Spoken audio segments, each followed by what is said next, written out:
Hai teman-teman, hari ini kita akan belajar tentang sesuatu yang sangat penting dalam kehidupan kita, yaitu cahaya. Tanpa cahaya, kita tidak bisa melihat benda di sekitar kita. Tapi tahukah kamu, cahaya punya banyak sifat menarik loh. Yuk, kita cari tahu bersama bagaimana cahaya bisa dipantulkan, menembus benda bening, bahkan membentuk pelangi. Siapkan alat-alat sederhana dan mari kita coba percobaan seru tentang cahaya. Belajar jadi lebih menyenangkan kalau kita tahu alasannya kan? Jadi, sebelum kita memulai pembelajarannya, alangkah baiknya kita mengetahui tujuan pembelajarannya terlebih dahulu. Tujuan pembelajaran pertama, siswa dapat mendesain dan mencoba percobaan tentang cahaya. Yang kedua, siswa dapat menjelaskan sifat-sifat cahaya berdasarkan pengamatan sendiri. Nah, langsung saja ke materinya. Di sini ada sifat-sifat cahaya. Cahaya merambat lurus, selalu bergerak dalam garis lurus. Contohnya, saat kita menyalakan senter, cahaya akan terlihat lurus ke depan. Percobaan, cahaya dari senter akan menyorot lurus ke satu arah. Kemudian ada sifat cahaya dapat dipantulkan. Cahaya bisa dipantulkan dari permukaan benda. Contohnya pemantulan cahaya melalui cermin. Sifat cahaya menembus benda bening. Cahaya bisa menembus benda transparan. Contohnya cahaya menembus kaca jendela. Sifat cahaya dapat dibiaskan.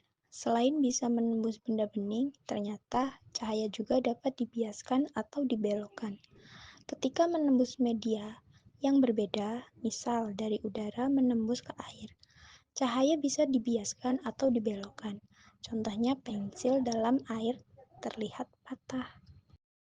Sifat cahaya dapat diuraikan. Nah, seperti Hanabi di samping. Cahaya bisa diuraikan menjadi warna pelangi menggunakan prisma transparan. Pada pelangi, air hujan bersifat seperti prisma yang akan membiaskan dan menguraikan cahaya matahari. Sifat cahaya dapat membentuk bayangan. Seperti yang kita tahu, cahaya merambat lurus dan tidak dapat berbelok. Hal ini yang membuat terbentuknya bayangan. Ketika cahaya mengenai suatu benda, maka cahaya yang terhalang benda akan membentuk bayangan benda.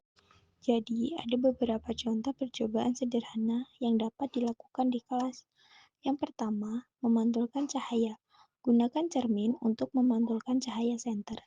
Yang kedua, membuat bayangan. Arahkan senter ke benda dan lihat bayangannya di dinding. Yang ketiga, melihat pembiasan.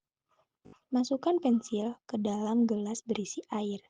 Pensil tanpa bengkok. Yang terakhir, menguraikan cahaya. Gunakan CD atau prisma untuk melihat warna pelangi. Jadi, kesimpulannya, cahaya adalah energi yang memungkinkan kita melihat. Cahaya memiliki sifat merambat lurus, dapat dipantulkan, menembus benda bening, dibiaskan, dan diuraikan. Sifat-sifat ini bisa diamati melalui percobaan sederhana dan membantu kita memahami berbagai kejadian di sekitar secara ilmiah. Nah, sekarang kita sudah tahu bahwa cahaya memiliki berbagai sifat yang bisa kita amati melalui percobaan sederhana. Ternyata cahaya tidak hanya membantu kita melihat, tapi juga menjelaskan banyak hal menarik di sekitar kita. Jangan lupa terus belajar dan bereksperimen ya, karena ilmu pengetahuan itu seru dan menyenangkan. Sampai jumpa di pelajaran berikutnya.